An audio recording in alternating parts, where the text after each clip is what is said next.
What's up to you all accounting buffins? My name is AB and I'm here to learn more and learn extra on an accounting lesson with Mr. Ashraf. How are you, sir? Good, AB, and you? I'm good. I'm feeling so excited. It's been a while not seeing you. It has been. So we've been busy, eh? Busy working, That's hey? the one. That's the only way. Yes. My teachers, remember, there's no more time for you guys. There's matrix. So you have to work each and every time that you get, use it wisely. What are we doing today? AB, in today's lesson, we're focusing on what we call inventory valuations. In other words, we're looking at what we're saying is there are different methods of inventory valuation. And you will see as we get into the lesson, we will explain when we talk about stock systems and about stock valuation. So Awesome. the emphasis is on stock. Awesome. The emphasis is on stock. Remember, mindsetters, you can still send us your questions. Already, there's some mindsetters that are sending us questions on facebook.com/learnextra. Do the same because we are here to help you. And Mr. Ashraf is going to be answering those questions later on. You'll never be a fool by asking a question. Remember that.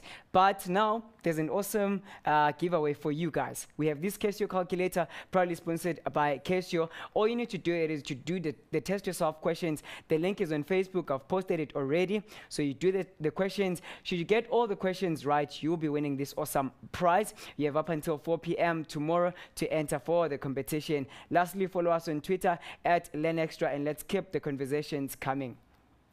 Thanks, AB. Thanks, sir. Okay, so guys, when we look at inventory valuation, like I alluded to earlier on, one, we look at stock valuation, right?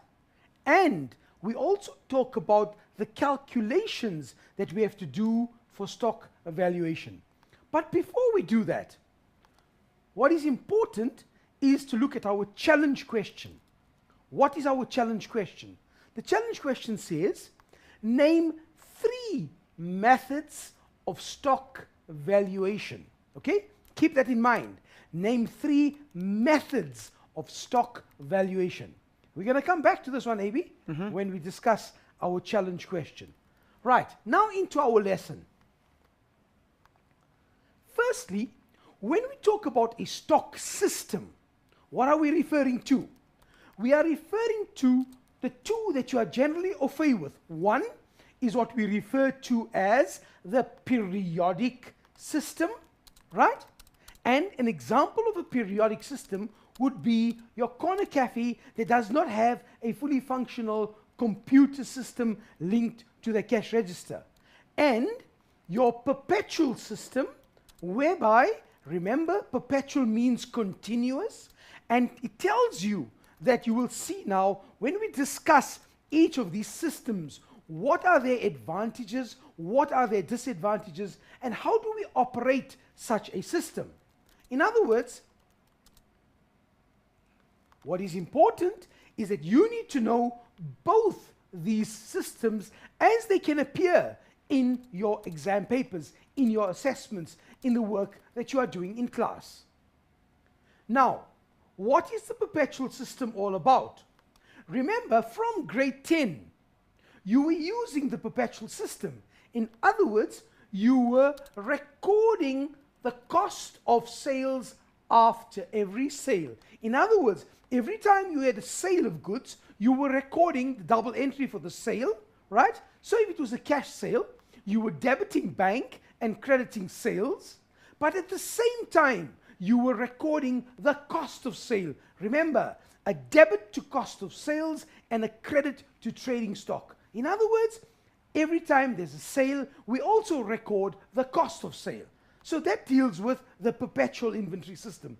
So one of the main characteristics of the system is the fact that every time we have a sale, the cost price is being recorded.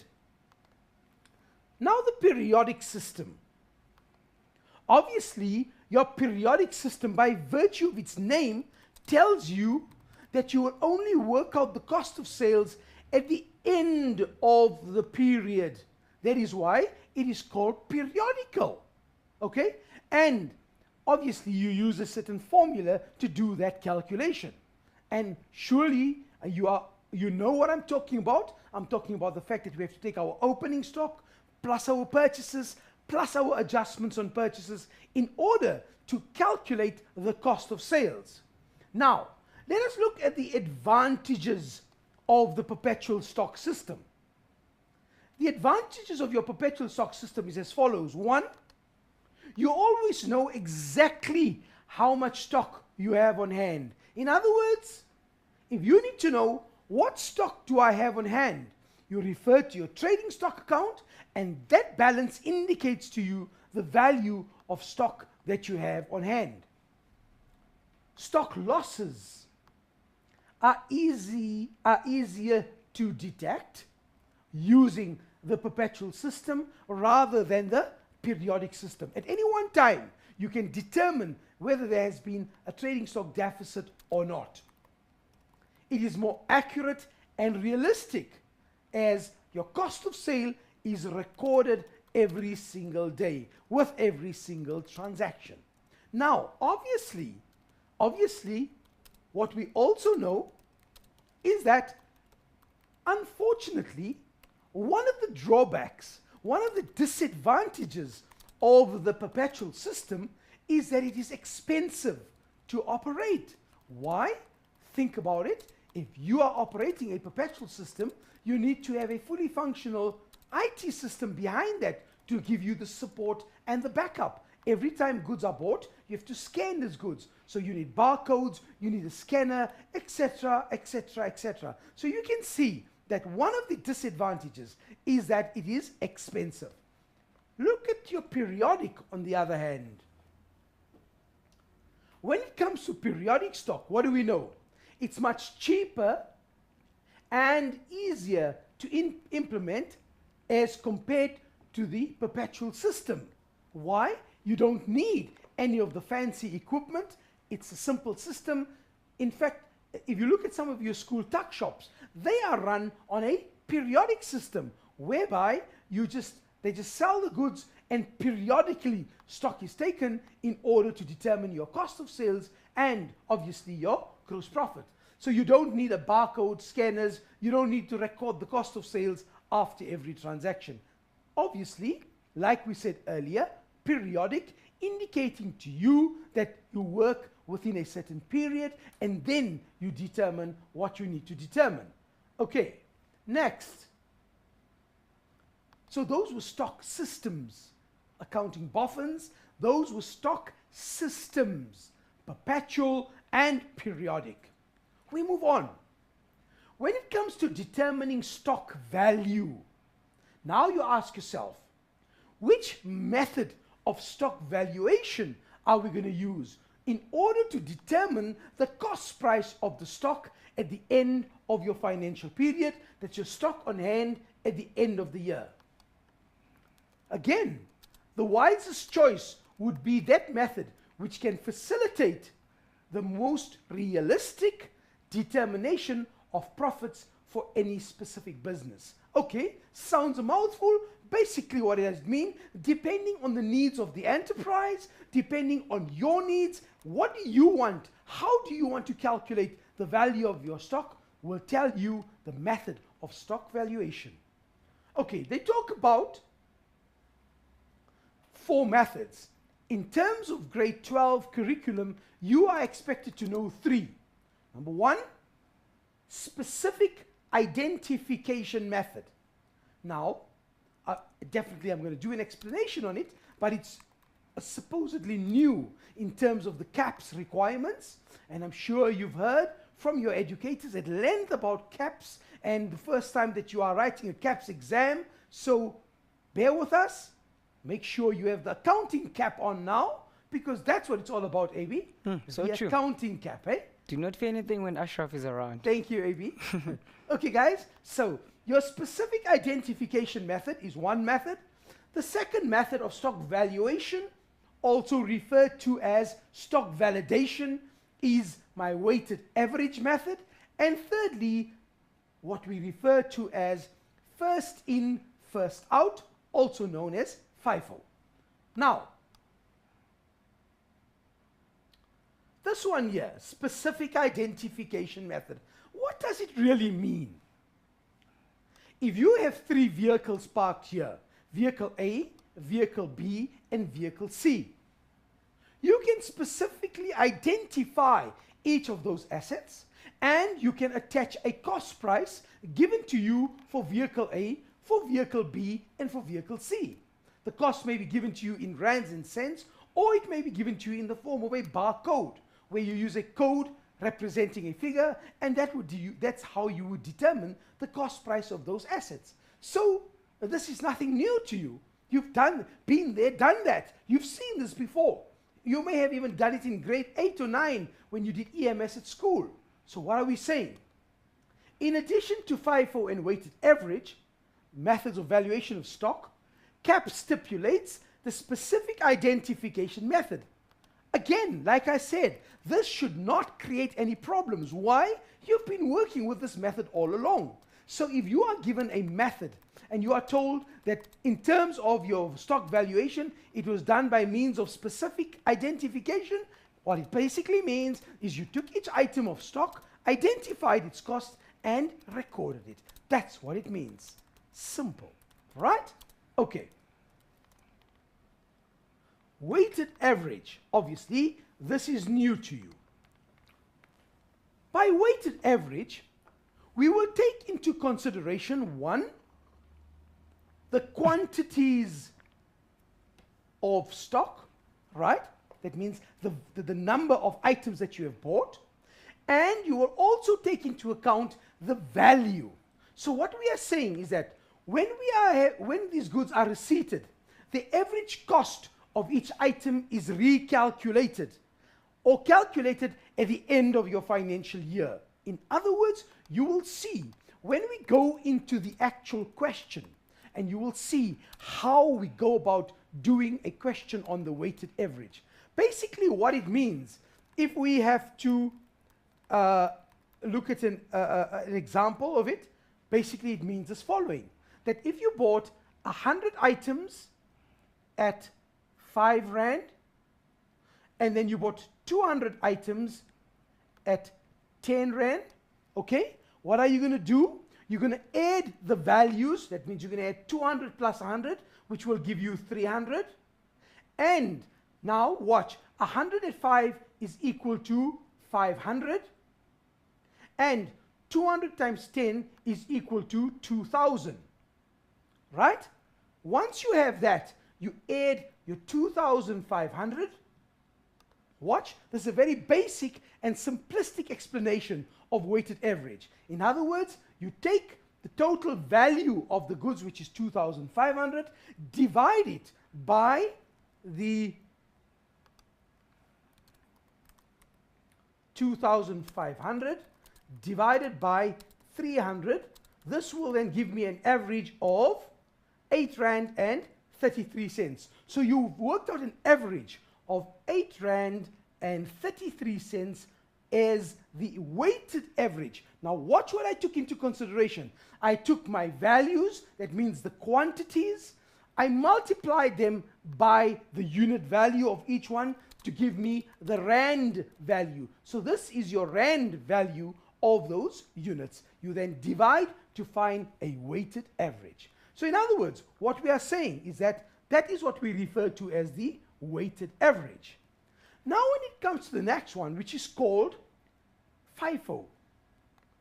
Maybe, would you say FIFO or FIFO?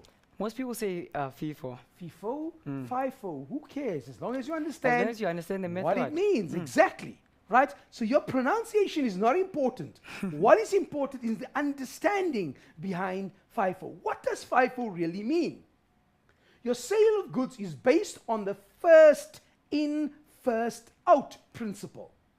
What's the basis? It means that goods bought first are the ones that will be issued for sale first. I repeat that, important. Goods that are bought first are the goods that are issued for sale first. In other words, first in, first out. Now, the secret behind FIFO, listen carefully. The secret behind FIFO is when you are doing your calculation to work bottom up. Listen carefully. I'm not saying bottoms up, Amy. I'm saying I'm bottom, listening. bottom up. So in other words, you work from the bottom of the table in order to do your calculations. Now I'm sure I've piqued your interest. So if you want to know more, the place to be is Learn Extra Live. So true. And in the meantime, you have the challenge question posted on Facebook. Name the 3. Methods of stock valuation. Exactly. It's on the page, man. It's at facebook.com/learnextra. And you still have a chance to enter for the Casio calculator. But for more information, we'll tell you after this break.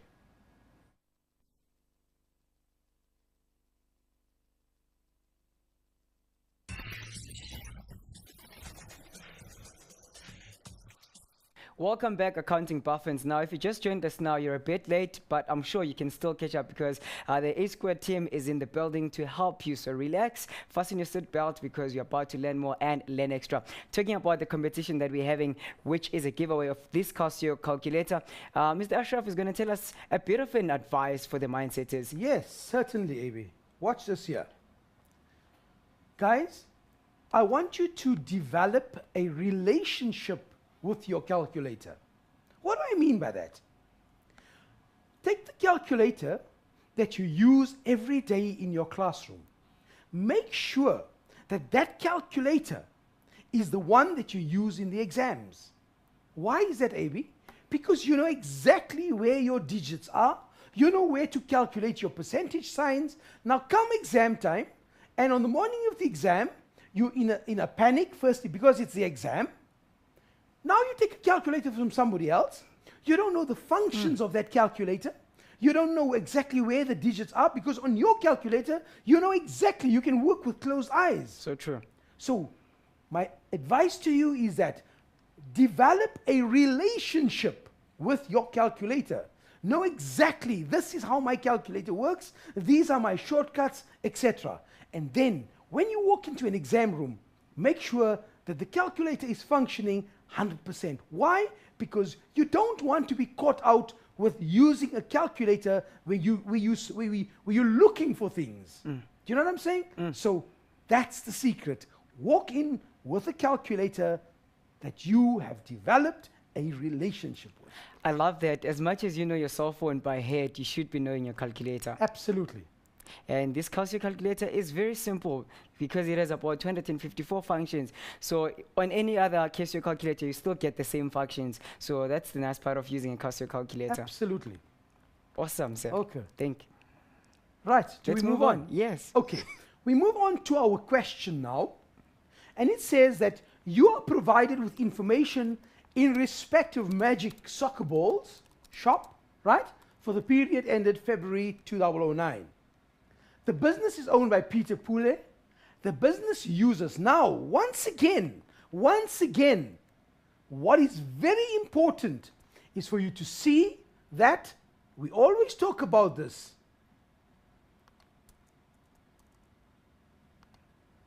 Maybe you remember this one? Read the full question. We won't swear or use an expletive, right? No. There's no need to do I that. see you've underlined the F Yes. Okay. So, they use the perpetual inventory system and the FIFO method of valuing stock. Now, clearly you can see from our lesson that we spoke about the stock system and the stock valuation. The stock system, grade 12 accounting stars, yes, is the perpetual inventory system, whereas your stock valuation is FIFO. Okay, got that. Right, let's go. Number one, the question says, explain the meaning of the term FIFO. What does it mean? It means that, stated another way, the oldest stock that you have is sold first. In other words, if it came in first, it is sold first. Therefore, another way of expressing this is to say that the oldest stock is sold first. So, get rid of the old stock first. What are we doing here? We are explaining to you what FIFO actually means. For example, if you have opening stock of a certain item, soccer balls for that matter, then you would assume that your opening stock would be the stock that would be sold first, because that's the stock that you had on hand. So therefore, the oldest stock of soccer balls is what we have sold first. First in, first out. Right. With regards to our question, we are told that the selling price of soccer balls was kept constant throughout the year. Calculate the selling price per soccer ball. That means, what was the price of one soccer ball, the selling price? Let's look at our information. We are told here that the sales of soccer balls was 430,500. That was the value, the selling price in terms of the value. We also know that we sold 2,100 soccer balls. So, what did you sell one soccer ball for? What are we going to do? Very simple. We're going to take our Casios and we're going to say 430,500. 430,500. That's wrong. 430,500. Right? That was the value. How many soccer balls did we sell? We sold 2,100. Divided by 2,100, and the value of your soccer ball sold would be 205 Rand. So in other words, the value of the selling price per soccer ball was 205 Rand. What did we do? We took the value, the total value, divided by the number that we sold. Right. We are now asked to calculate the number of balls that are missing. Right? Okay, very simple. Let's go back to my information. Let's go back to my information. And I find that I have here my opening stock of soccer balls is an amount of 750. Okay? So I started off with 750 soccer balls, which was my opening stock. Therefore,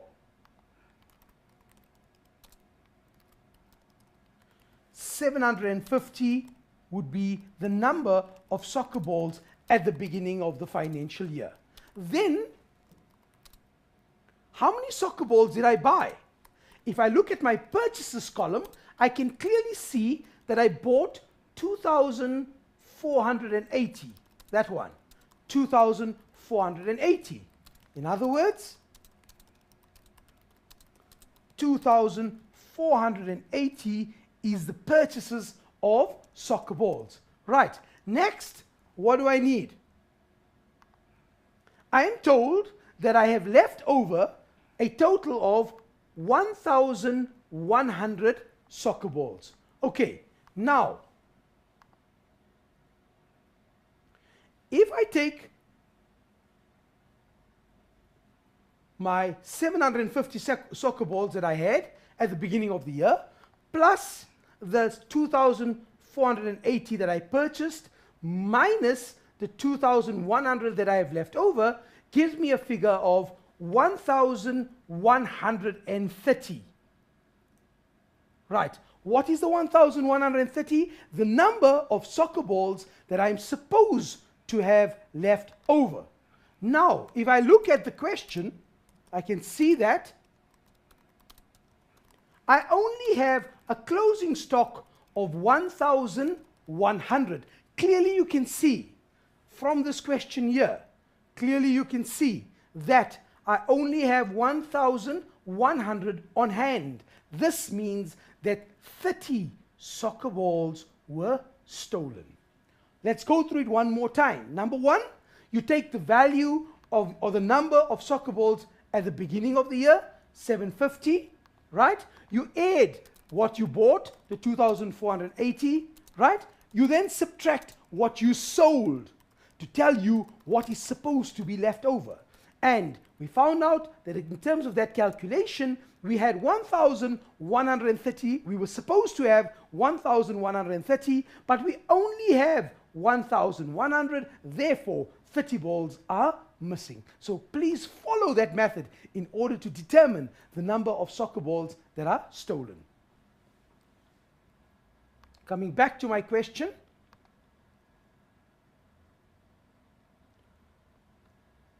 What entry would you make in the books to record this year? Obviously, once you have identified that the soccer balls were stolen, you now need to make an accounting entry.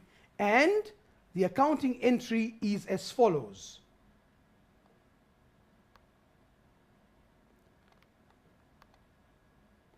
Let's find where we're going to make the entry. We got that one. We've worked it out already. Right.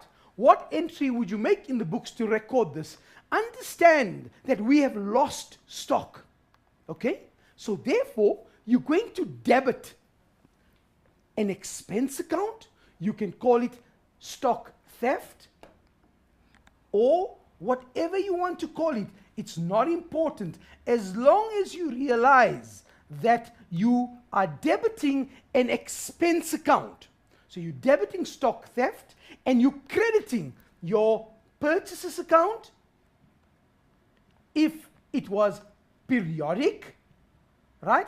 In our case, because it's perpetual, we will credit our trading stock account. Now you will notice that I've given you two alternates here. Because if we're using the periodic method, we do not have a trading stock account. Therefore, it would be purchases if it is periodic, but relevant to our question, because it is perpetual, we will enter it into our trading stock account. Once again, the double entry. A debit to stock deficit, stock theft, stock stolen, whatever you want to call it, as long as you realize that you have an expense account, and that is important. So debit the expense, credit your asset account, namely trading stock, because we are using the perpetual method. Right.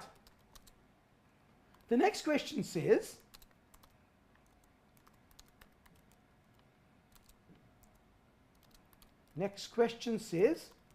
value the stock on hand at the end of the year according to the FIFO method of stock valuation.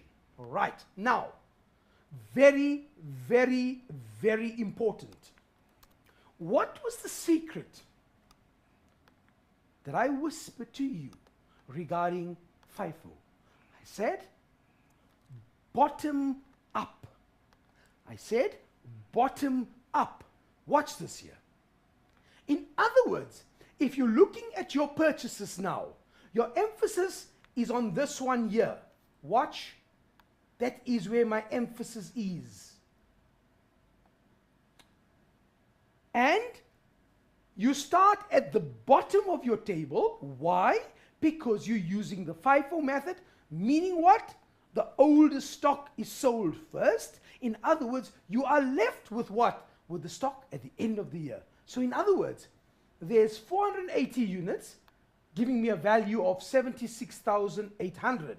So in here, what we can say is that 76,800, and if we check the number of units there was 480, so therefore this is represented by 480 units. But now remember something else. You are working with 1,100. You need to cater for your stock at the end of the year is 1,100 units. Okay? So you've already dealt with this 480. It's taken care of. All of this is what you got left over. But that's not enough to cater for my closing stock. So I go bottom up. I move up in my table. Now what do I look at? I say, fine, take my 1,100 minus the 480, and that gives me a figure of 620. Now, which 620 do I have? It's 620 of these units here that were purchased on the 25th of October. Keep that in mind. So 620 times 620 times 120, which will give me a value of 74,400. Okay? So 74,400 would be the value there represented by 620 units. Watch what I've done. If I add this figure here, it gives me a figure of 1,100, which is the stock that I have left over at the end of the financial year. The value of that stock would be plus 76,800, and that gives me a figure of 151,200. 151,200. There's the value of my stock using my FIFO method of stock valuation. So the secret, grade 12s, is bottom up when you're working out the value of your stock using the FIFO method. Right, let's take a look at the next question. The next question says, calculate the following: the cost of sales. Okay, now if you want to calculate the cost of sales, what do we know about cost of sales? We know that when we are working out with cost of sales, we got to take a calculation into account depending on the information that is provided. Now, going back to my table, what do I know? I know that my opening stock is valued at 82,500. So immediately we say 82,500 is my opening stock, right? Number two, add my stock that I bought. What was the value of stock that I purchased? The value of my purchases was 340,800. So therefore, 340,800 would be the value of my purchases. Now be careful. You will notice in this question here, no mention is made of expenses on purchases. Why? Because we are using the perpetual method. But if you are using periodic, then you also have to bring into account items like carriage on purchases, import duties, and any other expense that you incur in bringing your goods to your point of sale. So any other expenses that you incur on purchases must be brought into account as well. Right, now be careful. In this figure of 340,800, you would find that certain amount of stock was stolen. Can you remember? It was the 30 items and they were valued at 110 Rand. So therefore, if you take your 30 items times 110, it will give you a figure of 3,300. So you're going to subtract the 3,300. Can you see?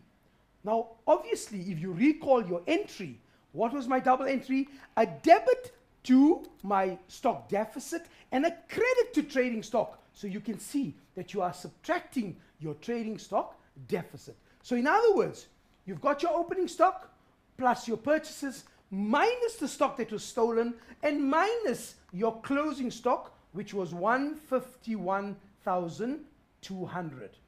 Okay, now, obviously, if you take all of this here, 82,500,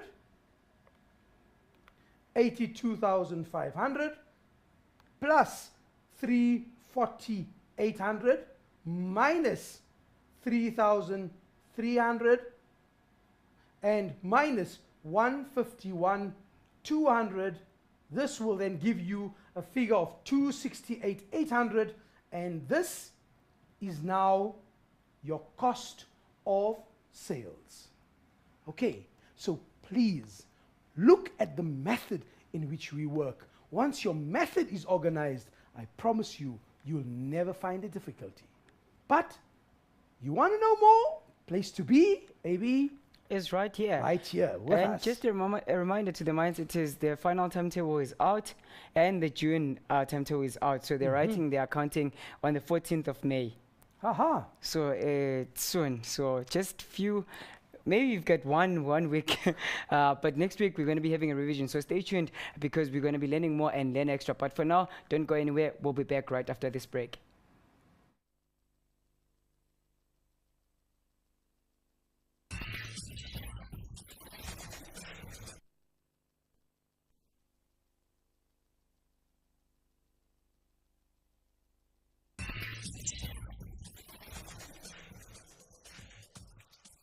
Welcome back, Mindsetters. Now, if you just joined us now, you're a bit late, but I'm sure you can still catch up because Ashraf is taking it bit by bit. That's it. And you have the challenge question to answer, so you don't really have much time. I've seen so many answers from you guys, and we're going to check them if they're correct. Okay, dokies.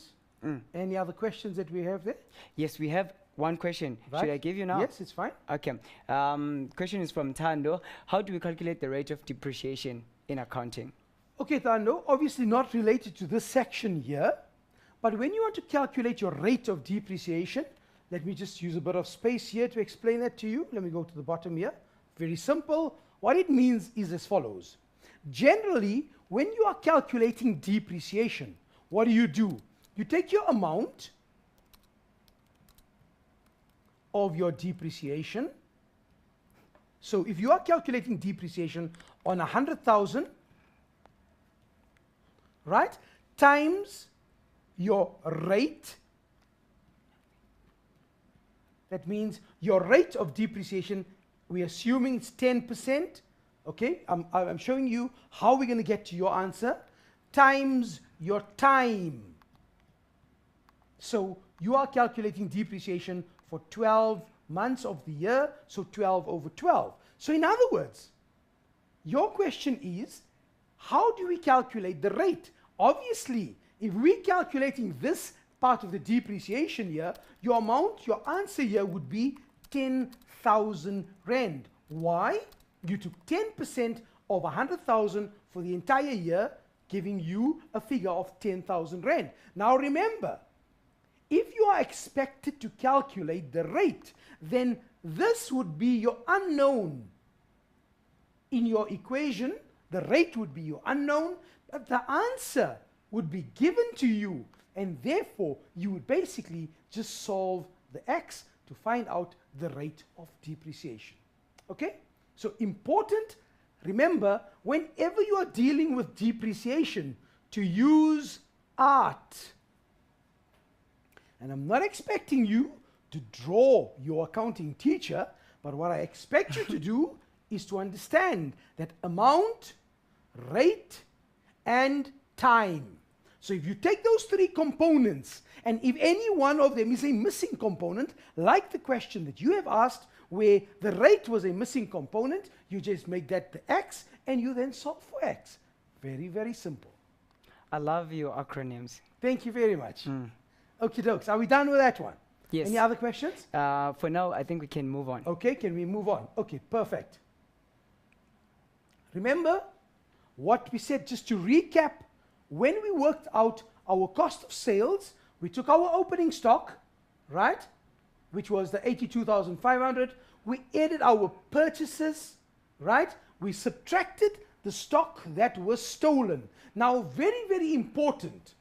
I think it needs to be mentioned. Watch. The owner, Peter Pule, is aware that some of the soccer balls were stolen from the storeroom in April.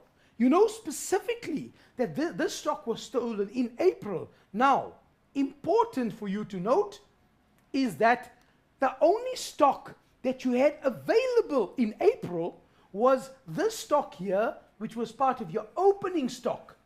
Do you see that? Because the other stock was purchased in May. So the only stock that could have been stolen was part of this opening stock, and therefore my calculation would be 30 balls it was stolen. Remember, we did the calculation times 110 Rand. So you need to be specific which stock was stolen, right? And the stock that was stolen was the stock that we had, which was part of our opening stock, and therefore, you will notice in our calculation we said 30 times 110 to give me the value of 3,300, which was the value of the stock that was stolen. And remember, you saw in my calculation, I subtracted that amount because obviously those soccer balls were stolen. Now, just to lead you on to something else. Very often, you would find that a question that says, it was suspected that stock was stolen. You didn't identify it. You just assumed, yes, there may be stock stolen.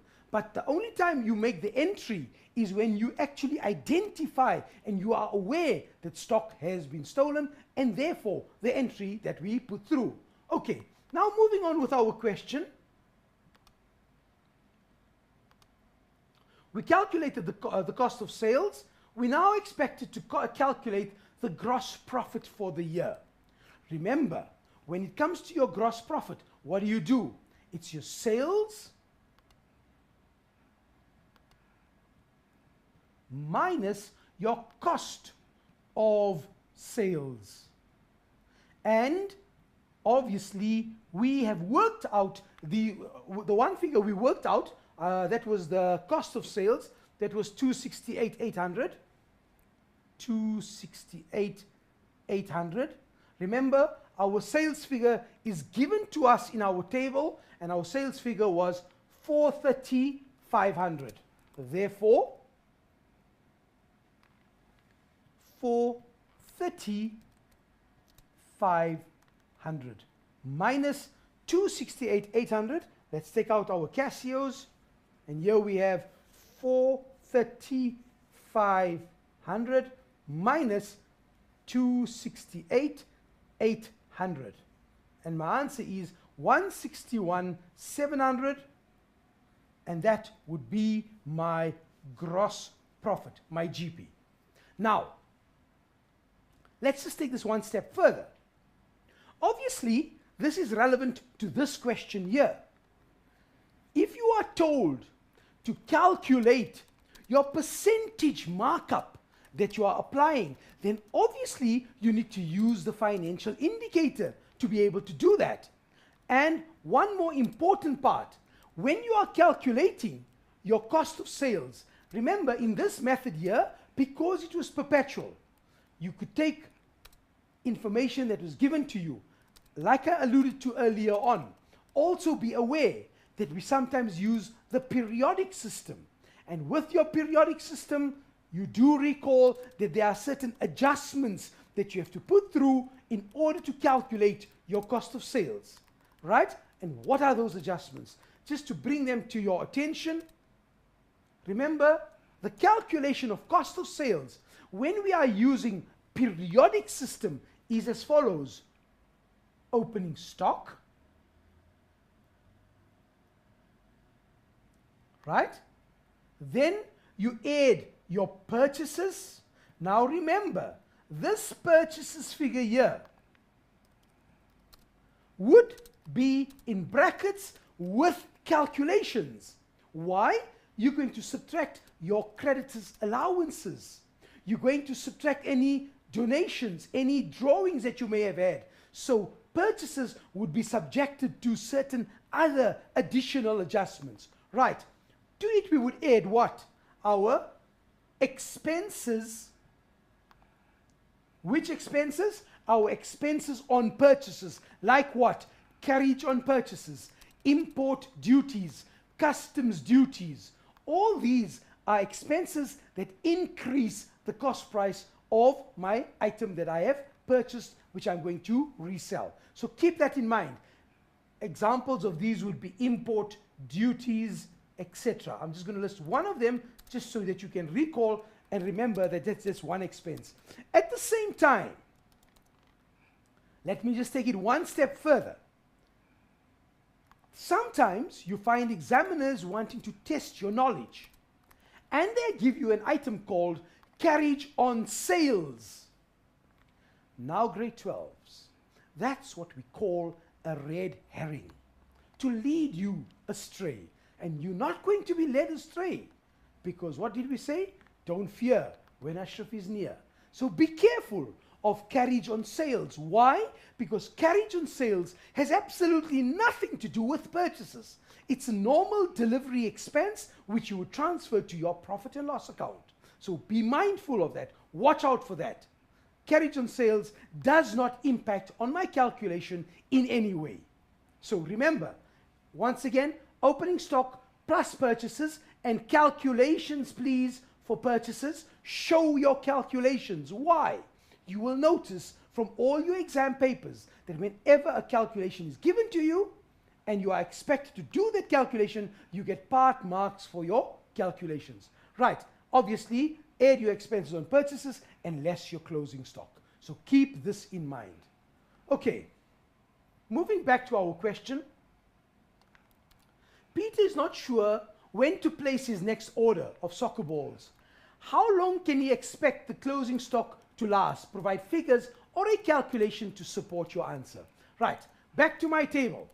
I can see that I'm selling 2,100 soccer balls for the year. In other words, if I do this year now, and I say 2,100 soccer balls per annum, divide by 12, will tell me that on average I'm selling 175 soccer balls a month. Okay? So, and if I have closing stock valued at, remember, my closing stock was valued at 151,200.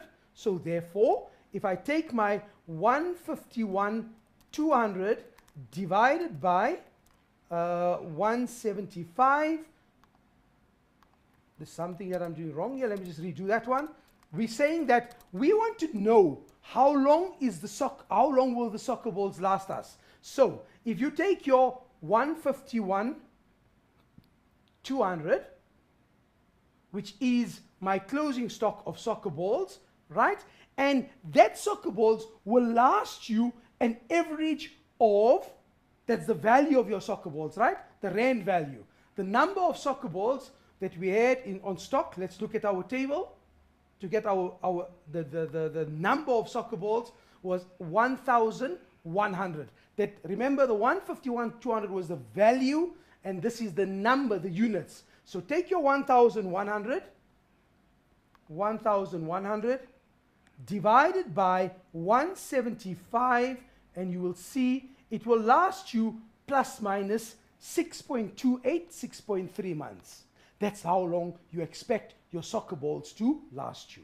Okay, I think we're into the last question. And the last question says, what advice will you offer Peter about his purchases of stock? The advice is very simple. Do not order too much stock, because when you order a lot of stock, you're opening yourself up to other possible expenses, like what? Storage, theft of stock, insurance costs, etc. So order when you need, and in this way, you will then be able to sell. Right, coming back to our challenge question. What was our challenge question? Name 3 methods of stock valuation. Very simple, guys. Number 1, FIFO. First in, first out. Number 2, weighted average. Right? And number 3, specific identification method. I'm sure we got a lot of boffins. So many of them got it right. Well done, guys. Now remember, just by way of explanation, there is another method, but it's not examinable, so don't worry about it. What you have to do is to make sure that you prepare thoroughly and you work towards preparing for all your exams. Because you know, what does Ashraf say? If you aim for the moon, and perchance, if you don't get there, you're definitely going to be an accounting shining star. Keep practicing and keep on shining. Cheers. Well said. Then I don't need to close the show because already you've wrapped everything. But thank you so much, Mindsetters, for tuning in. We love you and keep on learning more and learn extra. Peace.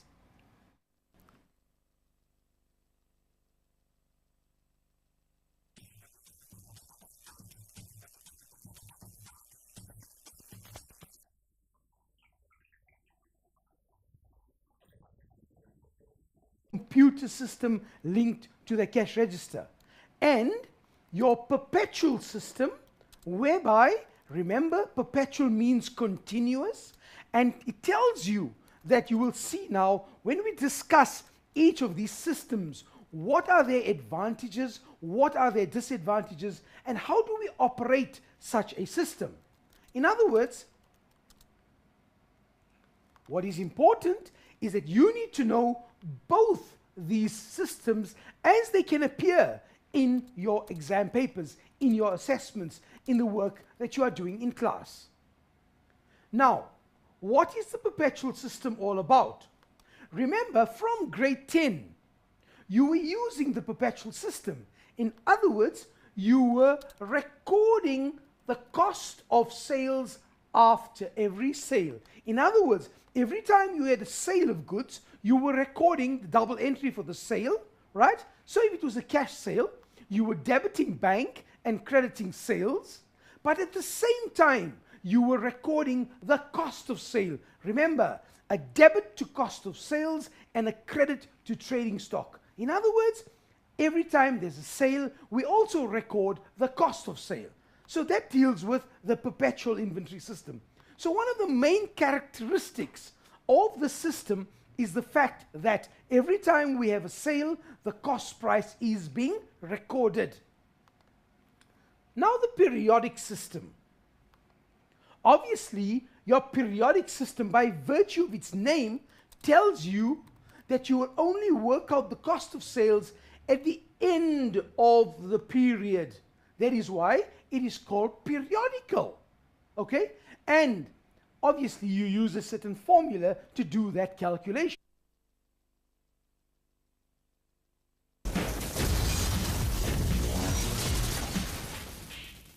What's up to you all accounting buffins? My name is AB and I'm here to learn more and learn extra on an accounting lesson with Mr. Ashraf. How are you, sir? Good, AB, and you? I'm good. I'm feeling so excited. It's been a while not seeing you. It has been.